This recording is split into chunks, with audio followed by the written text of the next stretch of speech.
But when lockdowns happened, I just thought, I can't remain silent anymore. Like, this is an absolute travesty. They're taking away our freedoms. Everything I've been learning about the last 20 years is coming into fruition, you know, with free speech, censorship, cashless societies, social credit. And I was like, I cannot remain silent anymore.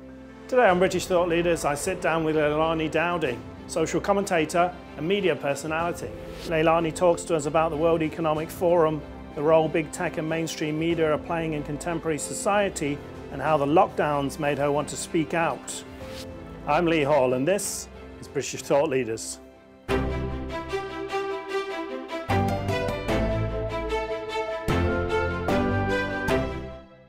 Leilani Dowding, thanks for joining us on British Thought Leaders. Thank you for having me on here. You're welcome. So you were previously a successful model, and now you're a social commentator. You're active on issues such as contemporary culture, free speech. Before we dive into some specifics, could you talk to us about your journey from the modelling lifestyle to your more kind of media activist lifestyle you have now? Was there like a big event in your life or in the world that made you want to use your celebrity influence in that way? Do you know what? It's just weird how it all happened. I hadn't really thought about it, and using, you know, where I'd always been very outspoken and opinionated about things I felt strongly about. So I think it was a big life-changing moment around 9/11 for me, actually. It just never made sense, and I started researching into it, and I suppose some people would say going down the conspiracy rabbit hole. But I just started discovering a lot of things from food, what's put into our food, into our water, big pharma, and this is like, you know, over 20 years ago. So I think it's been a long time coming. And at the start, I was very silent about things because I didn't want to. I felt a little bit embarrassed. I didn't know that there was anyone else kind of like me speaking about anything. So I kept it all to myself. But when lockdowns happened, I just thought, I can't remain silent anymore. Like, this is an absolute travesty. They're taking away our freedoms. Everything I've been learning about the last 20 years is coming into fruition, you know, with free speech, censorship, cashless societies, social credit. And I was like, I cannot remain silent anymore. And I was in a position where it didn't matter if I lost my job or work, because there was nothing meaningful in what I was doing. And financially, you know, it was stable enough to be able to speak out. So moving on to specific topics. Yeah. Before we jump in at the deep end really and talk about the World Economic Forum. Right. So for people at home who've maybe not heard about this or not heard much, could you give us some background on what is the World Economic Forum and their plans for the Great Reset? Well, they've been talking about the Great Reset and Agenda 30 for a long time, very publicly. And it's a body of people that are made up of very rich, non-elected technocrats and globalists and billionaires like, you know, Bill Gates and Klaus Schwab, who's, you know, heading a lot of it. And then so they get together and people pay a lot of money to go to the meetings, but they're all, you know, they're all leaders and very high up wealthy people, leaders of business. And then they brought kind of this, kind of like this school, like this training thing through the young, I think it was the Young Leaders initiative that they built up. So now you have leaders like Justin Trudeau, Jacinda Ardern, Macron, who all kind of went through the training. And as they say, it was to put them into positions of power. So now we have these people that are all kind of on the same agenda globally, that have come from a bunch of people in the World Economic Forum that never were elected to make, you know, huge decisions. And so their reset plans, more specifically, what does that involve? Well, one of the things they put out is that you will own nothing and be happy. And you can see that being put out with the way this country and other countries in the world are going. You can see it happening. The lockdowns were the first, really. There was a huge transfer of wealth from, you know, small businesses to enormous, you know, corporations. So we saw it first then, and you can see it now how banks are now able to repossess homes and then rent them out. So, you know, you see the mortgage rates going up, the interest rates going up.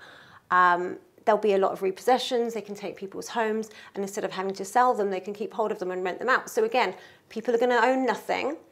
And these big, giant globalists will own most of it. And the you know, little peasants below are going to have to rent from them.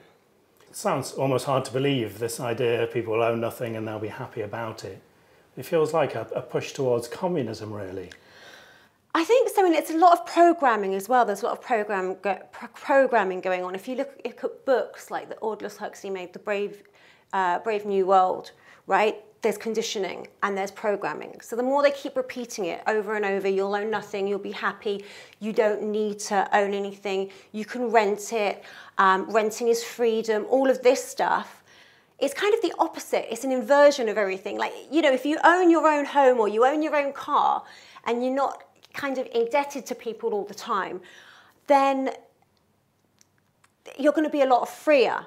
When you have to rent from somebody constantly, you know, rent it wherever it is, whether it's renting a car, renting a house, renting clothes. You know, they were talking about this. They're talking about renting everything, renting your kitchen utensils and your furniture and everything you can think of, owning nothing. So if you own nothing, you have to borrow it from somewhere because you can't live with nothing. So you're then indebted to these people, and it's possible, and you're under their control, you know, because you do the wrong thing. We've seen it, and it's playing out now. You do the wrong thing, and they can take it away. So like the truckers in Canada, like a lot of the people that have been going against the narrative are having their PayPals removed, so their payment systems for subscribers, or you know, people paying direct debits for, like, they're in to these groups, whether it's law firms, whether it's child charities, or organisations. You're seeing that if you start going against the narrative, they can cut you off. And this is the problem as well, when you're not in control of where you live, what you own, and such like. If I was going to try and take over the world, I would probably do it in quite a secretive way, I was thinking. But it feels this is very brazen, for want of a better word. There's reports and there's websites about how it's going to be done. Yeah. Why do you feel it's being done in that kind of very public way? Because I think it's been going on for a long time. It hasn't just started, you know, in the last couple of years. This is a plan that goes back, you know, decades. There's a lot of books that have been written about it, but factual books, and even if you look at like old dystopian sci-fi books, you see it all playing out. So this isn't something that's just happened overnight. So there's these plans in place, and at some point they cannot do it secretly. Now they have to get people used to the idea of it. They have to do it more openly. They have to kind of condition people, and you can see it's working. There are people that are, you know, they celebrate when, you know, free speech is taken away. You know, they're like, oh, it's misinformation. Well, you know, we should be doing what the government says. At some point along everyone's lives, people are not going to be in full agreement with the government. So whether you're left, whether you're right, whether you're in the middle, there'll be something with the government that you don't agree with. And if this social credit system happens where, you know, your privileges get removed because you're in disagreement. Like the Chinese social credit system, like the Chinese social credit system, for example. You know, we see it in China, right? So it's not completely alien. It's not like it doesn't happen, but we're seeing it more and more. You know, we see it with social media, right? We see people, if you don't agree with the narrative, your social media accounts get down. If you don't agree with the narrative, like the truckers, your bank accounts get frozen. If you don't agree with the narrative, like gays against groomers, like Law or Fiction, like Them and Us, like the Free Speech Union, your PayPal processing system gets taken down. So we can see it playing out, but there's a lot of people that just think, oh, well, you know, I'll never disagree with the government, so I'm fine. But you know, at some point, someone will, and who knows, if the government churn out like the Chinese government, who knows how many people will disagree, and by then it will be too late. Another example we saw was with Facebook. there was a group with several 100,000 members talking Yeah. about vaccine injuries, and they just took that group away so they couldn't discuss this anymore. What do you think the end goal is? What would they see as mission complete, these big tech organisations? I think it's, they want everyone exactly following the narrative. And the sad thing about that, as you said, the BBC actually boasted about reporting the group to Facebook, right? It's the BBC. They should be neutral and just report on what's happening. But they actually grassed in this group who have tried to avoid using the word vaccine in order to share what's happened to them. Now, if people are vaccine injured, where else can they go for help? Because it doesn't seem like the mainstream want to touch it. So they went and they formed this group on Facebook. I know for a fact there's people on there whose loved ones have got the vaccine on their death certificates. And these people are now being gaslit and told that they can't, I know people that have had, I know a lady actually, a specific one, whose fiance died of the vaccine, is on his death certificate, and she's been removed from Twitter. Then you see the groups of people that have been injured that aren't allowed to talk about their injuries on Twitter because, they're calling it misinformation, but it's not. This is actually happening. Have you experienced any kind of cancellation or censorship personally? Yes, I had my Instagram shut down. I had 67,000 followers. I built them up during lockdown. I was very outspoken against lockdowns, and there were a lot of people that came to my page feeling alone because within their family and friend groups, they were the only people that thought lockdowns were insane. And they would come and write comments underneath some of the posts I made, and they would become friends with each other. And they get to know each other, and they talk. Anyway, Instagram shut my entire account down. I tried to make a second backup one. That got taken down as well. And, the crazy thing is about it is, I said about masks, I said about lockdowns. I never told anyone not to get the vaccine. I just shared, I just shared facts around it and said, make your own decisions. But I was against mandates, absolutely against mandates. Yeah, they shut it down. And I'd spoken to somebody in Facebook who'd helped get a few people's accounts back for other reasons. And they said, no, I can't help you. You're completely and utterly locked out. You won't be able to have an account again. And the crazy thing is that, a lot of what I'd said has come out to be true. Like, look at Rishi Sunak. He just came out and said, oh, I was against lockdowns. Okay, well, so was I. But I had my account taken down and removed because of it. The information's come out that masks are ineffective. Well, I had my account taken down. No one's given me my account back as the science changed. So during the lockdown time, was there something specific that made you want to be so outspoken about issues? Yeah, so I guess maybe for the first week or so, I bought into the people in China falling down in the street and the uncertainty. And then I watched what was going on in the news during the lockdowns, and it was contradictory to my own experience. My friend's grandma, who had cancer and dementia, and is about in her 90s, she tested positive for COVID, so she had COVID. And because she wasn't in a care home, she had private nurses. Her family were all able to see her, and they continued to see her. And she got better. So this is a lady with cancer, old age, and dementia, and she was better. So it made me think, you've got all these stats coming up, how many people have died in your little ticker of all the deaths, right? Now, if you knew somebody that had cancer and was diagnosed with cancer, would you call them up and say, I just know somebody who's just died of cancer. Oh, this person died of cancer, this person, let me tell you about all the people dying with cancer today. You wouldn't do it. You'd do the opposite. You'd offer love, support, tell them they're going to be better, tell them they're going to beat it, put it into their mind that they can beat this thing. That was the opposite with COVID. It was a psychological operation to put people into this fear state. I think it stressed people more. And then we saw people going on to ventilators, and there were doctors early on saying, I don't think ventilation is the correct idea for somebody who's got a chest infection, whether it's COVID or pneumonia or whatever it is. It was the wrong route to go down. And these doctors were silenced, fired, You never saw him again. It didn't make sense in my mind, and my reality was showing me that there were a lot of people that were getting better, and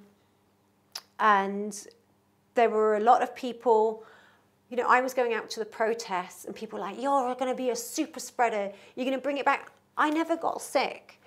My immune system never went on hold because I was always around people. So I think that's what made me really vocal. And that's what made me think that lockdowns were the wrong thing to do. Some of the things you mentioned there is the work of the nudge unit, isn't it? Yeah. And then when you look back, you know, there was, once the panel of SAGE was majority clinical psychologists. So these are people that are trying to figure out, you know, how to guilt you into something, how to shame you into something, what's going to make you behave the way they want you to behave. And you mentioned China.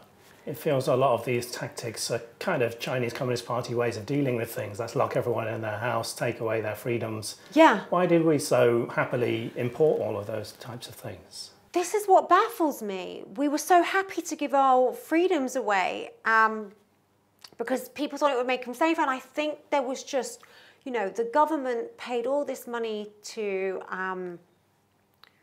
the media companies. You had Bill Gates paying millions, tens of millions, hundreds of millions to media companies to all push a certain narrative. And if you didn't follow that narrative, you know, you were cut down, or you had people piling on against you to say that you were doing the wrong thing. And people were buying into the fear and the drama of it all, like, you know, some reality show or some soap opera. You know, it wasn't, people weren't taking a step back and saying, what's going on here? Why are we handling this in a different way than every other disease?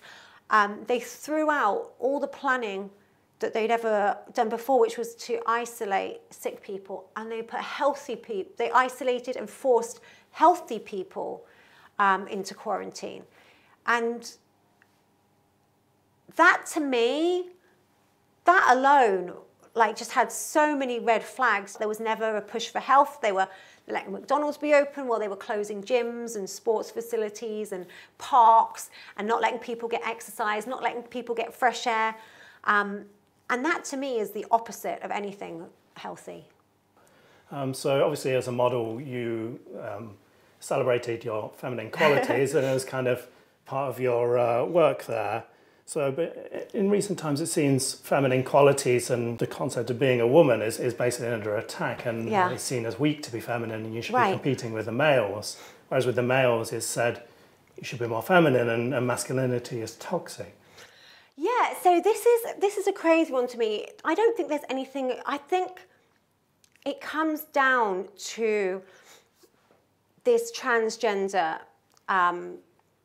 agenda that they have going on, and erasing men and erasing women. I don't think there's anything toxic about masculinity at all. By definition, masculinity is more of a protector and a carer, and if it's toxic, it's not masculinity. It's quite the opposite of masculinity. And then there's an attack on the feminine. And I think what they're saying, you know, I always think, like, if they were to remake Billy Elliot, you know, the story about the young boy who wanted to be a dancer, they would say, no, Billy, sorry, you're actually in the wrong body. You should be a female. You know, they're saying to little tomboy girls that just, you know, I was a bit of a tomboy when I was younger, and I honestly think they would have said to me, Leilani, you're in the wrong body. You know, it's very weird that you want to climb trees and get muddy and play with Action Man and Transformers. I just found them so much more fun than Barbie dolls, right? I just thought girly thing. I hated netball. I got my school to set up a rugby team. And so I was a bit of a tomboy. And they really would have told me I was in the wrong body. I'm sure of it. And then they would have put me on hormone blockers and all the rest, instead of letting me find my own femininity.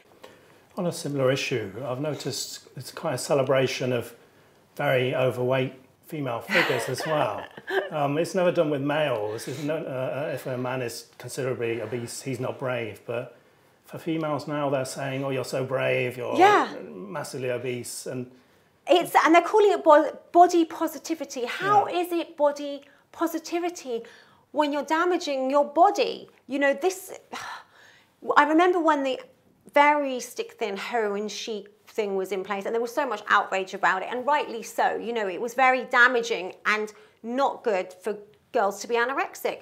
But as soon as it comes to obesity and being fat, it's like this newly celebrated thing. And it's like, shouldn't we all be trying, especially in the era of COVID, shouldn't we be trying to be as healthy as we possibly can be? Because shouldn't we be celebrating health and fitness and taking care of your body and treating your body right, instead of you know, damaging it with overeating and too much sugar, too much fat, and then, or lack of exercise even, and celebrating that? It's, you know, there's this real inversion of what's right going on in the world right now. Watching TV, movies, even adverts, we get the feeling that all these kind of issues, particularly the gender ones, they're there in those things, and they're reflecting changes in society.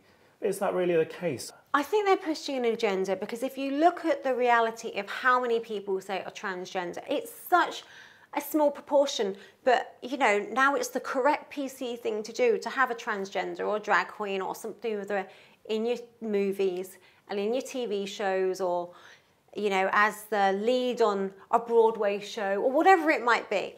So I don't think they're following and reflecting society. I think there is a push, and I think it's a virtue signal as well to say, oh, look, we're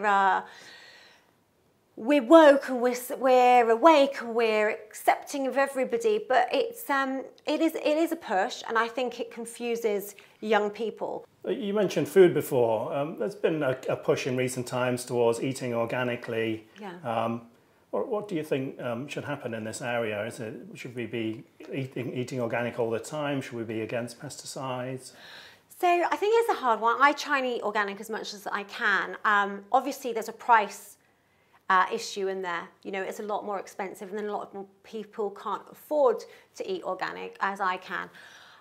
But this is one of the issues I was talking about. You know, like, I saw it with food a long time ago. The pesticides, the herbicides, GMOs, it's all relatively new, and people don't exactly know the effects it's having on the body, or they don't want to see it. It's sprayed on the crops, and people think, oh, it just washes away. But it goes into the soil, and then it gets absorbed into the crops through their roots, and then it's in our food. So these are cancerous, highly toxic chemicals that we're spraying all over. When you see people spraying the fields, they're not breathing it in. They're like, you know, they're in lab gear. They're fully protected, gloves, masks, full suits, like hazmat suits kind of things, because these are such toxic chemicals, and they're being put into our food.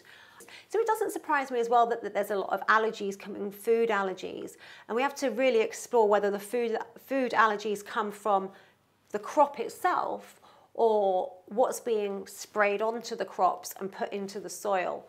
So I think, you know, the whole food topic is just such a huge one, and it's a really important one that people really need to look into, research, and see what's really going into their bodies. Leilani Dowding, thanks for joining us on British Thank you. Thank you.